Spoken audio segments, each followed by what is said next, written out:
मालिनी अपनी बहू पायल और बेटे पंकज के साथ रहती थी। पायल घर की बड़ी चढ़ी बहू थी, जिसके चलते घर का सारा काम भार उसी पर था। मालिनी उसके किसी भी काम में ज्यादा रोक टोक नहीं करती थी। एक दिन उसका पति और सास बैठे आपस में बातें कर रहे होते हैं। तभी वहाँ आती है और बोलती है, अरे मैं आप लोगों को पूरे घर में ढूंढ रही हूँ और आप लोग हैं कि यहाँ चुप कर बैठे हो। ऐसी भी क्या बात करनी थी आप लोगों को जो आप लोग यहाँ एकांत में बैठे हुए हो गया तुम्हारा जासूसी करना? हाँ, अरे कम से कम घर वालों को तो छोड़ दो, जब देखो तब शक करती रहती हो। माँ जी, आप मुझे तो छोटी सोच वाली बहू बोलती हो, लेकिन अब अपने बेटे को कुछ नहीं बोलोगी? मैंने एक सवाल क्या पूछ लिया, ये मुझ पर इल्जाम लगा रहे हैं कि मैं आप लोगों पर शक कर रही हूँ। अरे चुप करो तुम दोनों, क्या सुबह सुबह लड़ना शुरू हो गया? हम लोग इतनी जरूरी बात कर रहे थे, बीच में टोक दिया। माँ, मैंने नहीं, आपकी इस बहू ने डिस्टर्ब किया है हमें। तो आपको जो कहना है ना इसको कहो, मुझे कुछ मत बोलो। ठीक है, अगर मैं आप लोगों को इतना ही परेशान करती हूँ तो मैं जा रही हूँ, नहीं आऊंगी अब। नहीं बहू रुक जा, तू बिना बात के बुरा मान रही है। हम तो यहाँ इसकी मौसी की बहन की शादी की बात कर रहे थे कि उसकी शादी में क्या दे। माँ जी, उनकी बेटी की शादी में सोने की चीज देने की क्या जरूरत है? उन्होंने आपकी बेटी की शादी में क्या दिया था? सिर्फ एक साड़ी ब्लाउज, आप भी वही दे दीजिए ना। बहू सच में तू है तो इस घर की बड़ी बहू, लेकिन तेरी सोच बड़ी छोटी है। उस बेचारी के पास जो था वो उसने दे दिया, इससे ज्यादा उसकी हैसियत नहीं थी तो वो क्या करती। लेकिन तेरे पति की सारी देखभाल बचपन से उसी ने की है, शादी में भी सबसे ज्यादा काम उसी ने किया था। पैसे से ना सही, लेकिन शारीरिक रूप से तो वो खड़ी ही थी ना। माँ, क्यों समझा रही हो आप इसे छोड़ो ना। और जैसा हमने प्लान किया है ना वैसे ही करेंगे हम। आप जाके तैयार हो जाओ, मैं भी तैयार हो जाता हूँ, फिर साथ में चलते हैं सुनार की दुकान। हाँ बेटा, सही कहा तूने, जरूर चलना है। मालिनी और पंकज पायल की बात को अनसुना करके तैयार होने के लिए चले जाते हैं। जिसके बाद पायल बाद में भी रसोई में जाकर खाना बनाने लगती है। कुछ देर बाद जैसे ही पायल देखती है कि मालिनी और पंकज तैयार होकर बाहर जा रहे हैं, तो वो उनको सुनाते हुए खुद से बोलती है, कहते हैं मैं इस घर की बड़ी बहू हूँ, लेकिन जब कोई जरूरी काम होता है तो लोग मुझे ही भूल जाते हैं। लगता है मेरे ससुराल वाले ना मुझे इस घर में सिर्फ झाड़ू पोछा करने के लिए लेकर आए हैं। हाय मेरी किस्मत, भगवान किसी को मेरी जैसी किस्मत ना दे। पायल की बात सुनकर मालिनी और पंकज रुक जाते हैं और एक दूसरे की शक्ल देखने लगते हैं। तभी मालिनी पायल से बोलती है, हम तुझे कोई नौकरानी बनाकर नहीं लाए हैं, लेकिन तू जहाँ जाती है अपनी बड़ी बहू होने का बड़प्पन दिखाने की जगह अपनी छोटी सोच दिखाने लग जाती है। तो मजबूरी में हमें तुझे हर काम से अलग रखना पड़ता है। माँ जी, अब से मैं ऐसा कुछ भी नहीं करूँगी, मुझे भी ले चलिए साथ। माँ, ले चलो इसे भी, वरना घर में रही ना तो हमें गालियाँ देती रहेगी और हमारा बनता काम बिगड़ जाएगा। कुछ देर बाद पायल अपनी सास और पति के साथ सुनार के यहाँ जाने के लिए निकल जाती है। वहाँ पहुंचकर वो देखती है कि उसकी सास अपनी बहन की बेटी के लिए सोने का भारी भरकम हार ले रही है, जिसे देखते ही उसकी आंखें खुल जाती हैं। माँ जी, आप ये क्या कर रही हो? इतना भारी और महंगा हार लेकर आप क्या करोगी? इस डिजाइन का आप कोई हल्का हार ले लीजिए, वैसे भी उन गरीबों के लिए वही बहुत होगा जो वही देखकर चक्कर खाकर गिर ही जाएंगे। बहू, तेरी ये छोटी सोच देखकर मुझे तो नहीं लगता कि तुम मेरे बाद किसी के साथ कोई रिश्ता निभा पाएगी, क्योंकि तू बहुत ही छोटी सोच की है, वो भी हर चीज में। अरे माँ जी, इसमें मैंने क्या गलत बोल दिया जो आप मुझे फिर से छोटी सोच का ताना मार रही हो? बहू, तू ये मत भूल कि वो मेरी सगी बहन है और उसकी बेटी की मैं सगी मौसी लगती हूँ। भगवान की दया से मेरे पास किसी चीज की कोई कमी नहीं है, तो अगर मैं उसके लिए कुछ कर भी दूँ तो मेरा इसमें क्या बिगड़ेगा? बस करिए माँ जी, आप तो शुरू ही हो गई हो, बंद होने का नाम ही नहीं ले रही हो। ले लीजिए आपको जो लेना है, मैं आपको कुछ नहीं बोलूंगी, लेकिन हल्का वाला मेरे लिए ले लीजिए। ठीक है, तुझे दिला दूंगी, रो मत।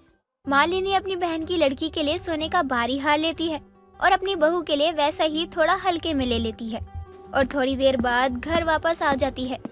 दिन बीतते हैं और सभी लोग शादी में जाते हैं, लेकिन पायल का दिल नहीं मानता और वो मौका मिलते ही अपना भारी हार उससे बदल लेती है, जो बात किसी को पता नहीं लगती है।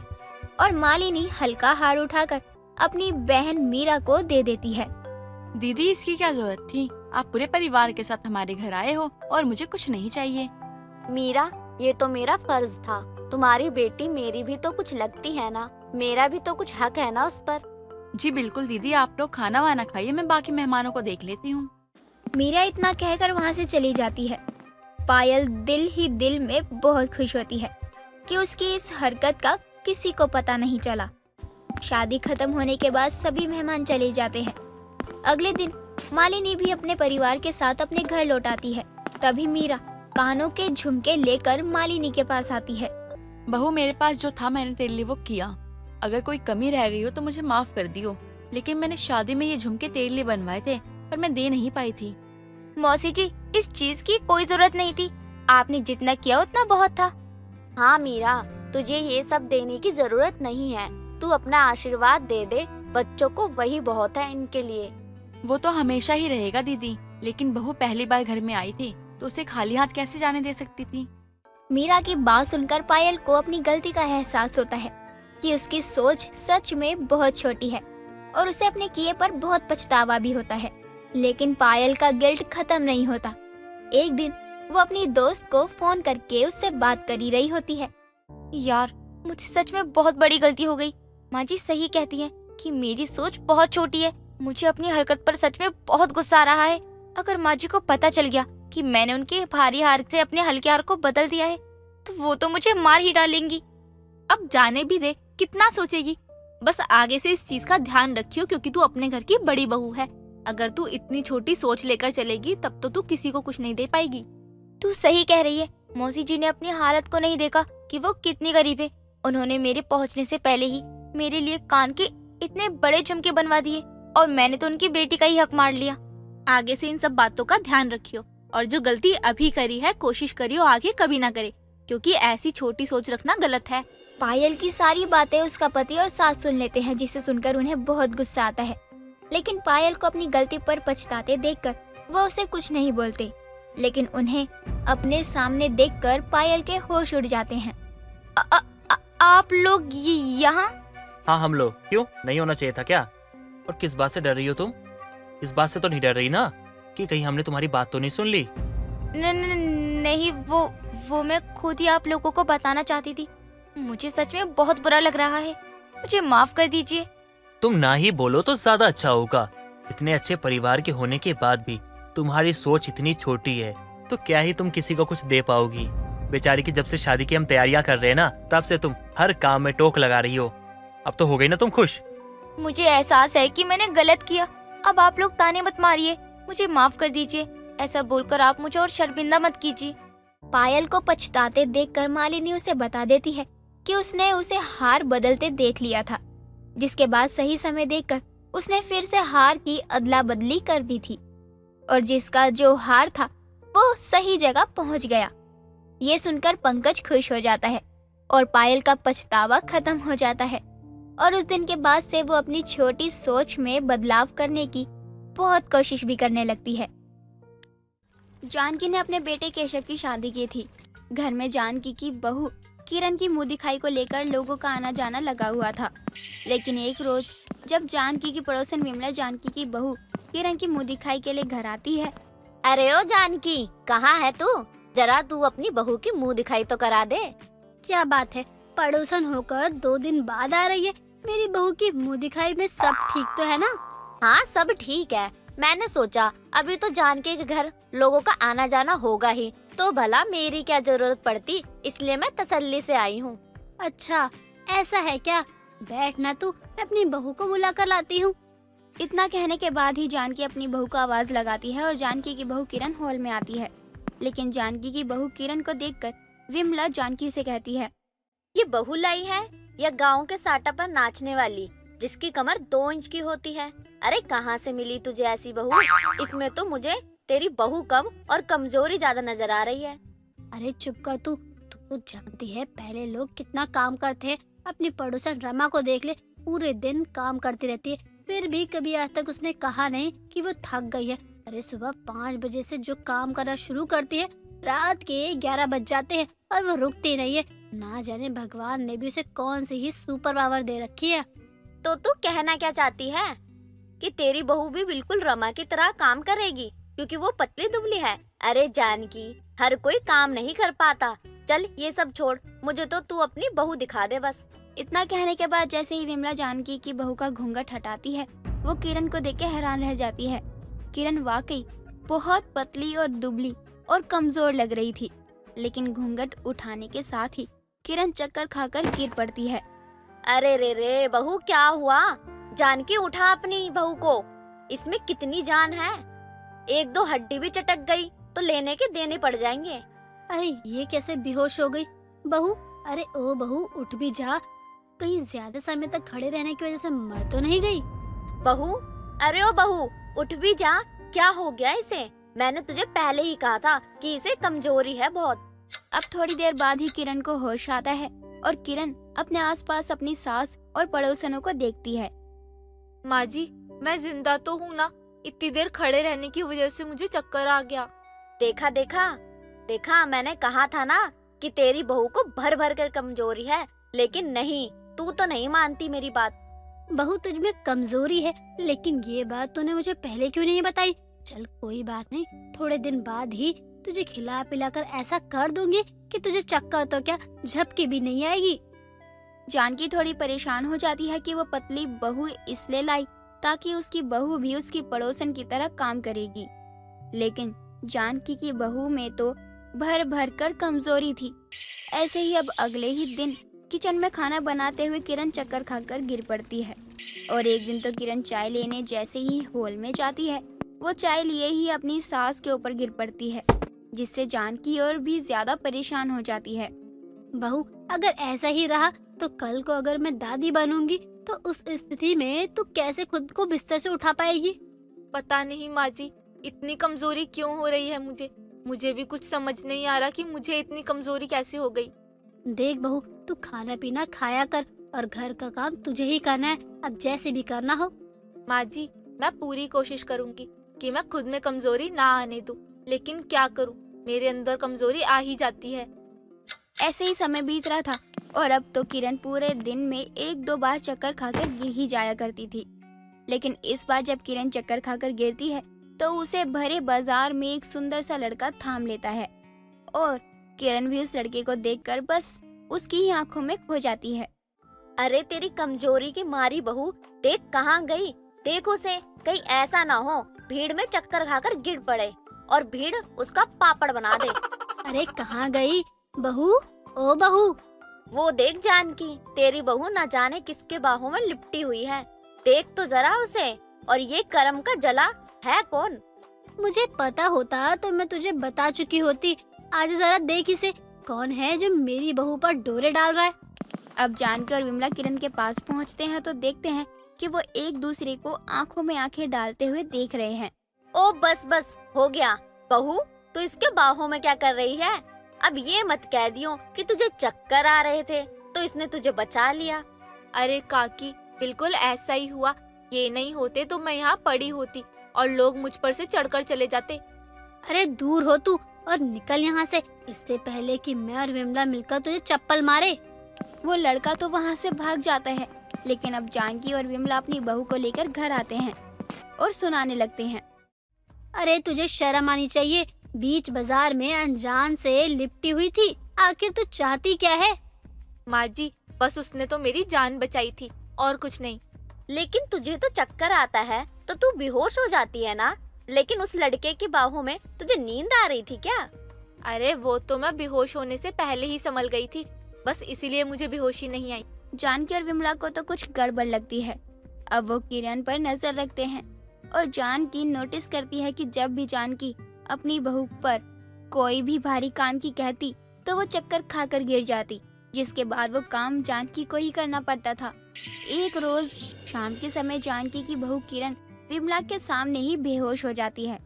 अरे जानकी, तेरी बहू फिर से बेहोश हो गई? अरे इतनी जल्दी कैसे बेहोश हो जाती है ये? देख, मैंने कहा था ना तुझे, मेरी बहू में इतनी कमजोरी है। विमला, ये क्या सांप कहाँ से आ गया हमारे घर में? अरे भाग भाग, वो तो बहू की तरफ ही जा रहा है। मैं तो चली, मुझे अपनी जान बहुत प्यारी है। किरण जैसे ही सांप का नाम सुनती है वो पूरे हॉल में इधर उधर दौड़ने लगती है। कहाँ है सब? बहू, तेरी बेहोशी का क्या, अभी तो उसमें बहुत समय लगता है। बहू, तुझे अब बेहोशी के बाद भी जोश आ जाता है क्या? माँ जी, क्या आप दोनों झूठ कह रही थी? यहाँ तो कोई भी सांप नहीं है। हाँ, मैं झूठ कह रही थी क्योंकि मुझे तेरे इस नाटक का पता कल ही चल गया था, जब मैंने तेरी माँ को फोन करके तेरी इस बीमारी के बारे में पूछा था। और वहाँ मैं भी थी और तेरी माँ ने ये कहा कि मेरी बेटी तो घर का सारा काम करना जानती है और उसे आज तक चक्कर, उल्टी, बुखार या पेट खराब कुछ भी नहीं हुआ है। हाँ बहू, तो अब तू अपनी जुबान से सच खुद बता दे, आखिर क्यों तूने ये नौटंकी की? किरण की तो सबके सामने पोल खुल चुकी थी कि वो नाटक कर रही है, लेकिन अब किरण बताती भी है कि आखिर वो क्यों नाटक कर रही है। ये सब मैंने काम चोरी के लिए किया ताकि कुछ समय के लिए मुझे आराम तो मिल ही जाए, और आपने मुझे बहुत आराम भी दिया जिससे मैं और भी आलसी होती चली गई। माँ जी, मुझे माफ कर दीजिए, मैं कुछ ज्यादा ही आलसी हो गई थी। अरे जानकी, इसे ऐसे ही मत जाने दे, इसे तो तू अच्छा सबक सिखा। बहू, तुझे जो करना था तूने वो कर लिया, अब मैं जो करूँगी वो तू देख। अब कल से तू सुबह 5 बजे उठेगी और रात के 12 बजे के बाद ही सोएगी। माँ जी, घर में तो इतना काम भी नहीं है, फिर मुझे इतनी जल्दी उठकर इतना लेट सोना ही क्यों है? वो इसीलिए क्योंकि खाली समय में तू मेरे हाथ पैर दबाएगी। माँ जी, मेरी हालत देखिए, मेरी पतली कमर पर भी थोड़ा तरस खा लीजिए। कोई तरस, कोई रहम नहीं तुझ पर, तुझे तो तेरे किए की सजा मिलेगी ही मिलेगी। जानकी भी अपनी नौटंकी बहू को सबक सिखाती है और किरण भी फिर कभी चक्कर आने का नाम नहीं लेती और अपनी सास के कहे अनुसार घर का पूरा काम भी करती है। सितारा और चेतन बहुत ही प्यारे से हस्बैंड वाइफ हैं। दोनों की शादी अभी नवंबर के महीने में ही हुई थी। कुछ ही हफ्तों में सितारा ने अपने ससुराल की सारी जिम्मेदारियां संभाल ली थी। ऐसे ही शाम को वो छत से कपड़े उतार कर ला रही थी कि ठंडी हवाओं के चलने से उसे ठंड लगती है और वो ठिठुरते हुए नीचे आ जाती है और कपड़े साइड में रखकर सोफे पर एक कोने में पैर ऊपर करके कांपते हुए खुद से बोलने लगती है। अरे क्या हुआ बहू, तू ऐसे कांप क्यों रही है? तेरी तबीयत खराब हो रही है क्या? अरे बोल तो सही कुछ। वो माँ जी, ऊपर बहुत ठंड लग रही थी। अभी तो दिसंबर भी नहीं आया है, इतनी ठंडी हवा चल रही है जैसे कि ठंड आ गई हो। ओहो, इतनी ज्यादा ठंड भी नहीं हो रही है कि तू 4 कपड़े लाने में इतना कांप रही है। थोड़ी सी हवा लग गई होगी, कमरे में लेट जा थोड़ी देर, जब ठंड आएगी फिर क्या होगा तेरा। माँ जी, आप मुझे कमरे तक छोड़ दीजिए प्लीज माँ जी। नौटंकी कहीं की, अब इसे कमरे तक छोड़ने जाऊं मैं? सितारा की बात सुन चांदनी उसे कमरे में छोड़ने जाती है और लिटाकर कंबल उड़ा देती है और हीटर भी चला देती है। 2 घंटे बाद उसे ठीक लगता है और वो शाम का खाना बनाकर रख देती है। तभी चंदू भी आ जाता है और उसके लिए आइसक्रीम लाता है। ये देखकर वो खुशी के मारे आइसक्रीम खा लेती है। फिर सभी साथ में डिनर कर लेते हैं। कुछ देर बाद वो अपने कमरे में फिर से कांपने लगती है क्योंकि उसे फिर से बहुत ठंड लग रही थी। ये देखकर चंदू उसे कहता है, क्या हुआ जान, तुम अचानक से कांपने क्यों लग गई? बुखार तो नहीं ना तुम्हें? नहीं, बुखार तो है नहीं, फिर कांप क्यों रही हो? क्या हो गया? चंदू जी, मुझे बहुत जोर से ठंड लग रही है, शायद आइसक्रीम खाने से हो रहा है। अभी थोड़ी देर पहले ही मुझे छत पर ठंडी हवा लगी थी और मैं ऐसे ही कांप रही थी, फिर ठीक हो गई। चंदू जी, मुझे बहुत ठंड लग रही है, कुछ कीजिए ना। अरे जान, अभी ठीक से सर्दी आई कहाँ है, तुम कांप क्यों रही हो? आओ मेरे पास आओ। चंदू ये बोलकर उसे ब्लैंकेट के साथ हक कर लेता है और उसके साथ ऐसे ही बैठकर वो सो जाता है।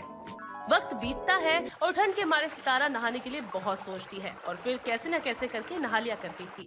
नहाने के कई घंटों बाद वो कांपती रहती। ऐसी एक दिन वो टोपा शॉल ओढ़े बाथरूम में अपने सामने बाल्टी में गर्म पानी देखकर कांपती है और बोलती है, अरे आज सच में नहाना पड़ेगा, मेरी तो बिल्कुल इच्छा नहीं हो रही है नहाने की। हे भगवान, ये सर्दी आती ही क्यों है जिसमें नहाने के लिए इतना सोचना पड़े। मुझे तो गर्मी ही अच्छी लगती है, गर्मी में नहाने के लिए सोचना ही नहीं पड़ता। अब तो सर्दी आ ही गई है, बाल्टी में पानी मिक्स कर लेती हूँ।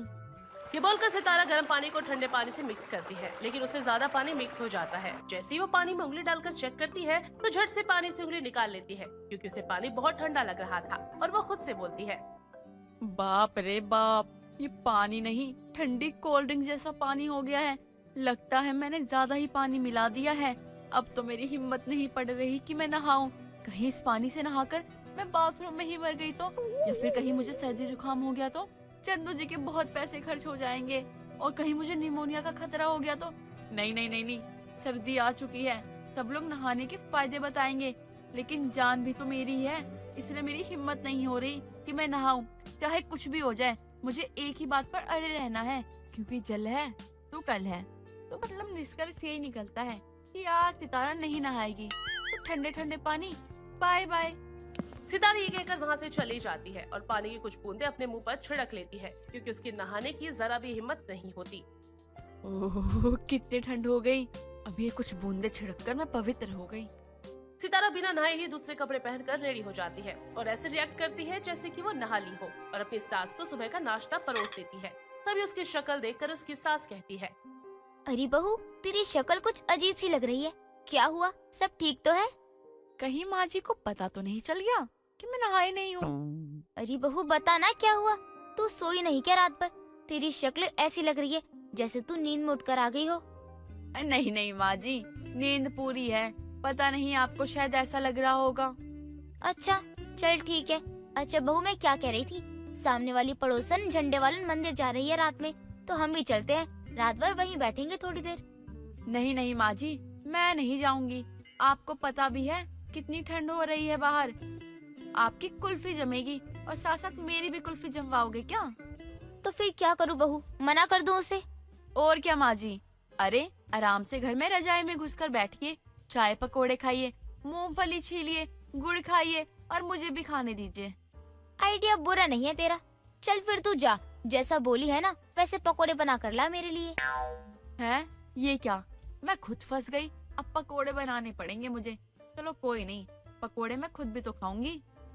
ये बोलकर सितारा पकोड़े बनाने तुरंत ही रसोई में चली जाती है और कुछ ही देर में वो अपनी सास के सामने पकोड़े लाकर उनसे कहती है, लीजिए माँ जी, खाइए, गरम गरम पकोड़े बहुत अच्छे बने हैं। अब तू इतने प्यार से लाई है तो मैं खाऊंगी ही ना। ऐसे ही हफ्ता बीत जाता है। सितारा बिल्कुल भी नहीं नहाती, बस मुंह धोकर अपने कपड़े रोज बदल कर आ जाया करती। सबको लगता है कि वो नहाई हुई है, इसलिए कांपने का नाटक भी करती। ऐसे ही दोपहर के वक्त सितारा अपनी सास के साथ सोफे पर बैठकर टीवी देख रही होती है। तभी गंदी सी बदबू चांदनी की ओर आने लगती है और वो बोलती है, अरे बहू, कहीं से बहुत गंदी सी स्मेल आ रही है। तुझे नहीं आ रही क्या? कहीं मेरे ना नहाने की वजह से मुझ में से माँ जी को बदबू तो नहीं आने लगी? अरे नहीं नहीं माँ जी, मुझे तो कोई बदबू नहीं आ रही है। आपको कहाँ से आ रही है? अरे बहू, तेरी नाक खराब हो गई है क्या? इतनी बदबू आ रही है। कहीं कोई चूहा तो नहीं मर गया सोफे के नीचे? नहीं माँ जी, मैंने सुबह साफ किया था, कुछ नहीं है ये सब। मुझे तो बहुत गंदी बदबू आ रही है। मैं जा रही हूँ अपने कमरे में। ठीक है माँ जी, लगता है मुझे परफ्यूम लगाना शुरू कर देना चाहिए, क्योंकि मुझे बिना नहाए 10 दिन हो गए हैं। कुछ देर बाद चांदनी कमर पर बाम लगवाने के लिए अपनी बहू के पास जाती है और उसे फिर से बदबू आने लगती है, लेकिन वो कुछ नहीं कहती मगर बाम लेकर चली जाती है। तभी वो कमरे के बाहर जाकर चुपके से सितारा पर नजर रखती है। सितारा अपना परफ्यूम ढूंढते हुए परेशान हो रही थी। जब भी कोई काम की चीज चाहिए होती है तभी पता नहीं क्यों नहीं मिलती है वो। अब कहाँ गया ये परफ्यूम? अगर ये नहीं लगाया तो माँ जी को पता चल जाएगा कि मैं नहाई नहीं हूँ। इसका मतलब मैं सही थी, वो गंदी बदबू बहू में से ही आ रही थी। पता नहीं सड़ेली कब से नहीं नहाई, लेकिन अभी से नहलाऊंगी, बस कल सुबह हो जाए। अगले दिन सुबह सुबह चांदनी उसके कमरे में आती है और उससे कहती है, अरे बहू, मैं तेरे लिए गर्म पानी की बाल्टी लाई थी, वो मैं अभी नहा नहीं रही हूँ, थोड़ी देर बाद नहाऊंगी। इसलिए पानी ठंडा होने से पहले तू नहा ले, वरना ये गर्म पानी भी वेस्ट हो जाएगा। अरे माँ जी, आप नहा लीजिए ना, मेरी चिंता मत कीजिए, मैं नहा लूंगी घर का काम करके। अरे नहीं बहू, तू ही नहा ले इस पानी से। तुझे पता है ना बिजली का बिल कितना आता है। जा नहा ले, पानी ठंडा हो रहा है। पता नहीं माँ जी को बेचैन नहीं है जो मेरे लिए पानी लाकर रख दिया। वैसे इनसे कुछ उठता नहीं है, और अब ये भारी बाल्टी उठाकर लेकर आई हैं। ठीक है माँ जी, मैं नहाने जा रही हूँ। ये बोलकर जब सितारा अपनी नहाने की बाल्टी बाथरूम में रखती है तो चांदनी बाहर कान लगाकर सुनती है ताकि उसे नहाने का शोर आए और पता चल जाए, लेकिन ऐसा कुछ होता नहीं है। सितारा पानी फैलाकर मुंह पर पानी छिड़ककर जल्दी से बाहर आती है और कांपने का नाटक करती है। चांदनी को बाहर आने का पता लगता है और वो 4 कदम पीछे हो जाती है और अपनी बहू को देखकर कहती है, अरे बहू, तू नहाई नहीं क्या अभी तक? कैसी सूखी सूखी सी लग रही है। अरे नहीं माँ जी, मैं तो नहा ली पूरी। आप यहाँ कैसे? आप गई नहीं क्या? अरे बहू, मैं तेरा यहीं बैठकर इंतजार कर रही थी, लेकिन तू मुझे अभी भी ठीक नहीं लग रही है। वो चमक है ही नहीं तेरे चेहरे पर नहाने की, इसलिए एक बाल्टी गर्म पानी और है, ये ले, इस बार अच्छे से नहा कर आइयो। चल जा। अरे माँ जी, पर मैं नहा ली, बार बार जाओ क्या? माँ जी, नहीं नहाना मुझे। बहू चल जा और नहा करा, और अच्छे से नहा कर आइयो इस बार। सितारा ना चाहते हुए भी दोबारा बाथरूम में जाती है और बाल्टी रखकर परेशान होकर खुद से कहती है, माँ जी, लगता है मुझे बिना नहलाए तो मानेंगी नहीं। अब तो वो शायद मेरे बाथरूम के बाहर ही हैं, इसलिए अब मुझे सावधान रहना पड़ेगा और यकीन दिलाना पड़ेगा कि मैं नहा ली हूँ। ये बोलकर सितारा मग में से गर्म पानी लेकर जमीन पर डालती है और ड्रामा करते हुए कहती है, आह, वही मग कितना ठंडा पानी है। हे भगवान, मुझे बहुत ठंड लग रही है। अब की बार तो नहाना ही पड़ेगा मुझे। आह आह ठंडी। इस तरह पानी फैलाकर आवाज करके नहाने की एक्टिंग करती है और बाहर कान लगाकर सुनते हुए चांदनी बोलती है, चलो आखिरकार बहू नहा ही ली। मेरी तरकीब काम आई। कब से घर में बदबू फैला रही थी बिना नहाए। चांदनी को इस बात का धोखा हो जाता है, जबकि असल में सितारा नहाती ही नहीं है, बस अपनी सास के साथ चालाकी करती है। सितारा बाहर आती है और कहती है, माँ जी, मुझे बहुत ठंड लग रही है। थोड़ी देर मैं धूप में बैठ रही हूँ, अब आप भी नहा लो। ठीक है बहू। ये बोलकर चांदनी खुद भी नहा लेती है और धूप में बैठने छत पर आती है। अपनी बहू को खुद से बात करते हुए सुन लेती है, जिसके बाद चांदनी को फिर से यकीन हो जाता है कि उसकी बहू नहीं नहाई। अब वो उसको नहलाने के लिए अगले दिन उस पर जानबूझकर बाल्टी से पानी फेंक देती है, जिसके बाद सितारा को बहुत ठंड लगती है और वो कहती है, अरे माँ जी, ये क्या किया आपने? मुझे गीला कर दिया जानबूझकर। आपको पता है ना मुझे नहाना नहीं पसंद। पता नहीं कल से आप मेरे पीछे क्यों पड़ी हो। अरे बहू, मैंने जानबूझकर नहीं किया। तू अचानक से सामने आ गई। मैं तो हॉल धो रही थी और पानी तुझ पर चला गया, और देख तू तो पूरी गीली हो गई। जा जल्दी से नहा ले। अब तो बहू पूरी गीली हो गई है, अब तो इसे नहाना ही पड़ेगा। इस बार सचमुच में सितारा को नहाना पड़ता है और इस बात से वो काफी चिढ़ जाती है और अपने पति से सास की शिकायत करती है, जिसके बाद चंदू बोलता है, माँ आपने ऐसा क्यों किया? सितारा पे पानी क्यों डाला आपने? बेटा, मैंने जानबूझकर नहीं किया। बहू अचानक से सामने आ गई थी। नहीं चंदू जी, माँ जी झूठ बोल रही हैं। अच्छा ये छोड़, तो मैं क्या करती? तुझे बहू अजीब नहीं लग रही थी क्या? इतने दिन से नहाई नहीं थी। अरे इसके शरीर में खुजली हो रही थी, रेशेस, ये कोई परेशानी हो गई थी, और ये 15 दिन से नहाई नहीं थी। मैंने खुद इसके मुंह से सुना है। क्या सच में माँ? हाँ बेटा, अगर ये एक दिन छोड़ के एक दिन नहाए ना तो भी कोई बुरी बात नहीं है। मानती हूँ सर्दी है, रोज मत नहा, पर इतने दिन थोड़ी ना। बहू घर की लक्ष्मी होती है। रोज पूजा पाठ भी बिना नहाए धोए अच्छा नहीं लगता है ना, इसलिए समझा रही हूँ अब इसे। चांदनी के बात सुनकर सितारा को अपने किए पर पछतावा होता है और वो उसकी बात सुनकर सर्दी में अच्छे से नहाना शुरू कर देती है, जिसके बाद सब ठीक हो जाता है। लतिका के पराठे पूरे दिल्ली के मशहूर पराठे थे। यहाँ पर लोग दूर दूर से पराठे खाने ही आया करते। लतिका अपने पति के साथ मिलकर अलग अलग तरह के पराठे बनाती थी, जो कि लोगों को काफी पसंद आते। हर रोज सुबह सुबह यहाँ भीड़ लग जाती। पराठों का काम काफी अच्छा चल रहा था। लतिका दुकान बंद करके घर जाती है तो देखती है वहाँ उसका पति देव था, जिसे काफी चोट आई थी। अरे आपको क्या हुआ? आपको इतनी सारी चोटें कैसे लगी? मैं मंडी से आलू लेके आ रहा था, तभी रास्ते में एक गाड़ी से एक्सीडेंट हो गया मेरा और चोट लग गई। आपने कुछ कहा क्यों नहीं उस गाड़ी वाले को? अरे ऐसे कैसे चला रहा था वो गाड़ी? उसकी कोई गलती नहीं है, वो तो सामने से पता नहीं कैसे एक गाय आ गई, जिसके कारण उसका बैलेंस बिगड़ गया और मेरे साथ यह हादसा हो गया। लेकिन वो आदमी बुरा नहीं था, वो बहुत अच्छा था। उसने मेरी मदद की, मरहम पट्टी करवाई और मुझे घर तक छोड़ के गया है। अच्छा, लेकिन आपको तो काफी ज्यादा चोट आई है और सर्दियों का मौसम भी आ रहा है, जिसमें हमारी सबसे ज्यादा बिक्री होती है। हाँ, इस बात की चिंता मुझे भी है कि अब काम कैसे चलेगा। मुझे तो लग ही नहीं रहा कि मैं कुछ कर पाऊंगा।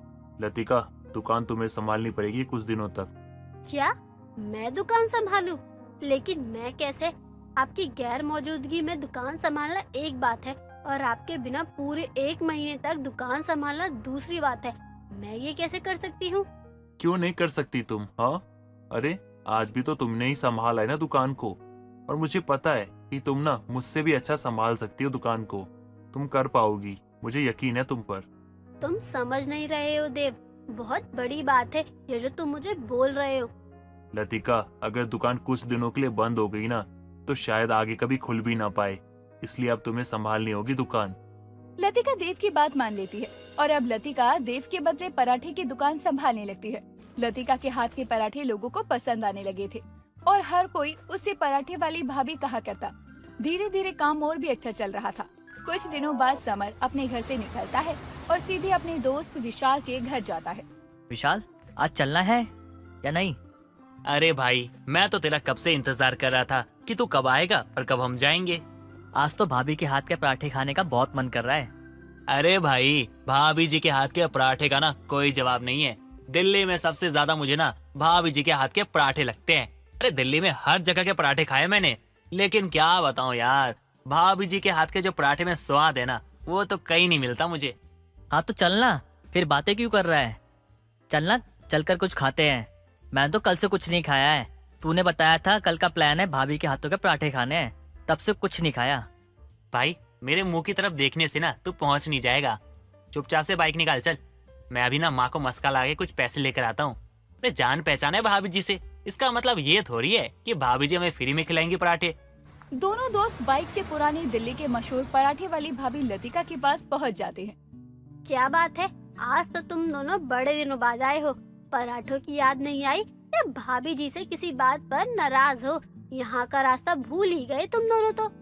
भाभी जी, ये कैसी बात कर रही हो आप? आपके पराठे जो कोई खा ले वो क्या भूल जाएगा? ऐसा कभी हुआ नहीं, ना ही ऐसा होगा। वो तो टाइम नहीं मिलता इसलिए आ नहीं पाते। अच्छा जी, तो टाइम नहीं मिलता फिर आज कैसे भूले भटके यहाँ आना हो गया? भाभी जी, आपके हाथ के पराठे खाने का मन किया तो बाइक निकाल के हम यहाँ आ गए, और आप हो कि हमें ताने दे रही हो। अरे तानों से पेट भरोगी क्या हमारा, या फिर कुछ खाने को दोगी? हाँ हाँ बिल्कुल मिलेंगे। बताओ कौन से पराठे खाने हैं? मेरे लिए तो आलू प्याज का पराठा बना दो, और हाँ माखन भी दे देना भाभी जी। अपने पति के एक्सीडेंट के बाद से लतिका ने अच्छे से दुकान संभाल ली थी। यहाँ तक कि अब लोग लतिका के हाथ के पराठे ही ज्यादा अच्छे से खाने लगे।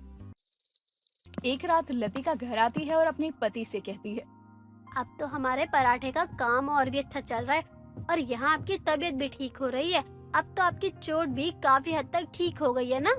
हाँ, अब तो पहले से ठीक है। लग रहा है कुछ ही दिनों में मैं भी काम संभाल पाऊंगा। अच्छा है, मैं भी यही सोच रही थी कि आप जल्दी से ठीक हो जाओ और अपना काम संभालो। कुछ दिनों के बाद देव बिल्कुल ठीक हो जाता है और अब देव पराठे की दुकान को संभालने लगता है।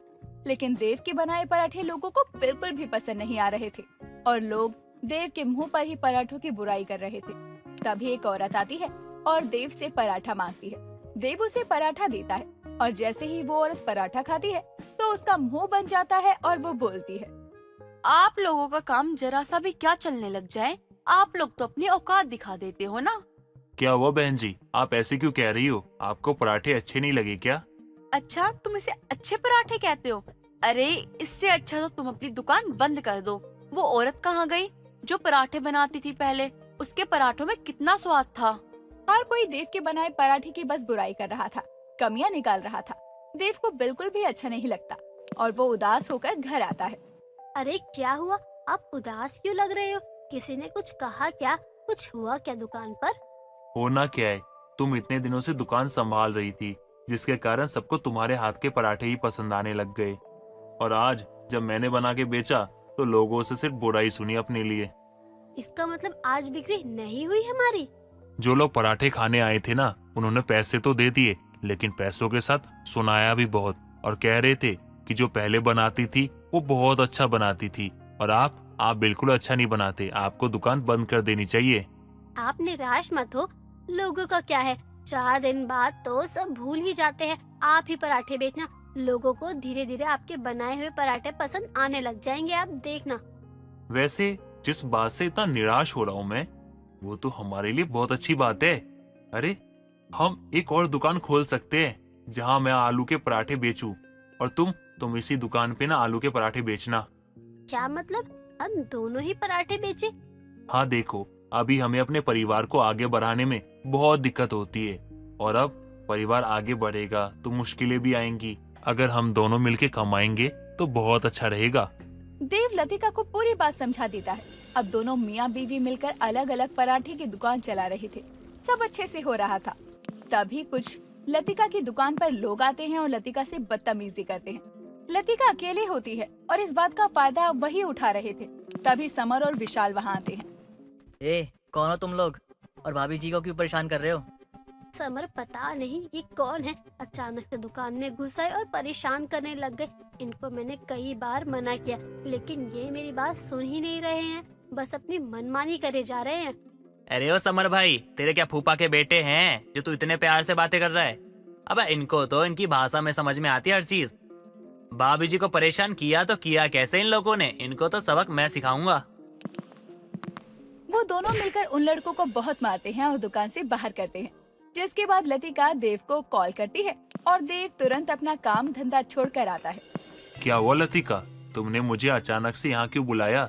सब ठीक तो है ना? देव भाई ठीक तो यार कुछ नहीं है, भाभी जी को देखकर कुछ बदमाश आ गए थे इनको परेशान करने के लिए। वो तो अच्छा हुआ सही समय पे हम आ गए, वरना कुछ ऊपर नीचे हो जाता तो दिक्कत हो जाती। हाँ भाई, आप भी यहाँ रहो और भाभी जी को भी यहाँ रहकर काम करने में आसानी होगी और किसी की हिम्मत भी नहीं होगी जो भाभी जी को परेशान कर सके। देव, ये बच्चे सही कह रहे हैं, 2 पैसे कम कमा लेंगे लेकिन सुकून से तो काम कर ही पाएंगे ना। अब देव भी लतिका के साथ दुकान में ही रहता है और दोनों एक दूसरे का हाथ बटाते हैं और काम भी आसान होता है और दोनों खुशी खुशी रहते हैं।